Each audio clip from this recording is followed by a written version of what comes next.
ನಮಸ್ಕಾರ. ಲೋಕಾಯುಕ್ತ ದಾಳಿ ಟಿವಿಗೆ ಸ್ವಾಗತ. ನಾನು ಗಾಯತ್. ರಾಜ್ಯ ಸರ್ಕಾರ ಇದೀಗ ಗ್ಯಾರಂಟಿ ಇಕ್ಕಟ್ಟಿನಲ್ಲಿ ಸಿಲುಕಿಕೊಂಡಿದೆ. ಸದ್ಯ ಗ್ಯಾರಂಟಿ ಪರಿಷ್ಕರಣೆ ನಡೆಯುತ್ತಿದ್ದು, ಇದೇ ಹೊತ್ತಲ್ಲಿ ಸರ್ಕಾರಿ ನೌಕರರನ್ನ ಗ್ಯಾರಂಟಿ ಯೋಜನೆಗಳಿಂದ ಹೊರಗಿಡಲು ಚಿಂತನೆಯನ್ನ ನಡೆಸಿದೆ. ಗ್ಯಾರಂಟಿ ಪ್ರಾಧಿಕಾರ ಈ ಬಗ್ಗೆ ಚಿಂತನೆ ನಡೆಸಿದ್ದು, ಸರ್ಕಾರಿ ನೌಕರರ ಕುಟುಂಬಗಳನ್ನ ಗ್ಯಾರಂಟಿ ಯೋಜನೆಗಳಿಂದ ಕಡಿತಗೊಳಿಸುವ ಬಗ್ಗೆ ಚರ್ಚಿಸ್ತಾ ಇದೆ. ಸದ್ಯ ಪ್ರಾಧಿಕಾರವು ಸರ್ಕಾರಿ ನೌಕರರಿಗೆ ಸ್ವಯಂ ಪ್ರೇರಿತವಾಗಿ ಗ್ಯಾರಂಟಿ ಸೌಲಭ್ಯ ಬಿಟ್ಟುಕೊಡಿ ಅಂತ ಸಲಹೆಯನ್ನ ಕೊಟ್ಟಿದೆ.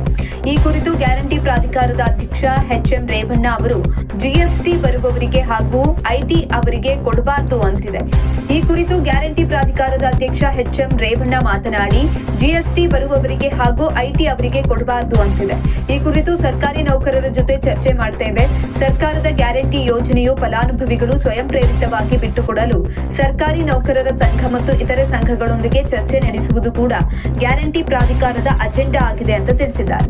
ಇದಕ್ಕೆ ಸರ್ಕಾರಿ ನೌಕರರ ಸಂಘದ ಅಧ್ಯಕ್ಷ ಷಡಕ್ಷರಿ ಅವರು ಪ್ರತಿಕ್ರಿಯೆ ಕೊಟ್ಟಿದ್ದು, ಗ್ಯಾರಂಟಿ ಪ್ರಾಧಿಕಾರ ನಮ್ಮ ಬಳಿ ಚರ್ಚೆ ಮಾಡಿದ್ರೆ ನಮ್ಮ ಅಭಿಪ್ರಾಯ ತಿಳಿಸ್ತೇವೆ. ಗ್ಯಾರಂಟಿ ಕೊಡಿ ಅಂತ ನಾವು ಕೇಳಿರ್ಲಿಲ್ಲ, ಅವರೇ ಕೊಟ್ಟಿದ್ದಾರೆ, ಈಗ ವಾಪಸ್ ತೆಗೆದುಕೊಳ್ತೇವೆ ಅಂತಿದ್ದಾರೆ. ಶಕ್ತಿ ಯೋಜನೆಯಿಂದ ಮಹಿಳಾ ನೌಕರರಿಗೆ ಅನುಕೂಲ ಆಗ್ತಾ ಇದೆ. ನಮ್ಮ ಬಳಿ ಚರ್ಚೆ ಮಾಡಿದಾಗ ನಮ್ಮ ಅಭಿಪ್ರಾಯ ತಿಳಿಸ್ತೇವೆ.